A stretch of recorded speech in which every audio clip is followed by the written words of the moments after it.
পৃথিবীর সকল সফল মানুষদের মধ্যে একটি কমন অভ্যাস রয়েছে। জানেন সেটা কি?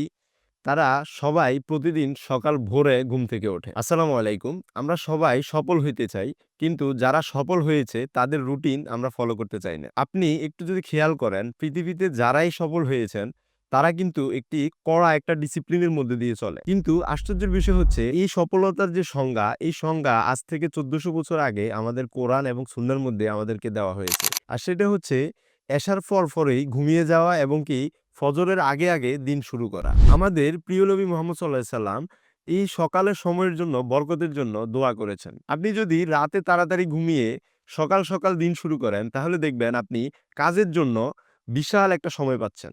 আপনি যদি এই সর্বপ্রথম স্টেপ ডিসিপ্লিন, এটা যদি আপনি ঠিক করে ফেলতে পারেন, তাহলে আপনার লাইফস্টাইল ঠিক হয়ে গেলে আপনি কোনো একটা স্কিল বা আপনার কেরিয়ারের ফোকাস একদম সহজ হয়ে যাবে। সত্যি করে বলেন তো, আপনি সকাল কয়টায় ঘুম থেকে ওঠেন? আমাকে কমেন্ট করে জানাবেন। সঠিক ডিসিপ্লিনের মাধ্যমে কিভাবে আপনি একদম বাস্তব জীবনে সঠিক স্কিলের মাধ্যমে সফল হবেন, সেই গাইডলাইন পেতে আমাদের অনলাইন মোবাইল একাডেমি পেজটি ফলো করে সাথেই থাকুন।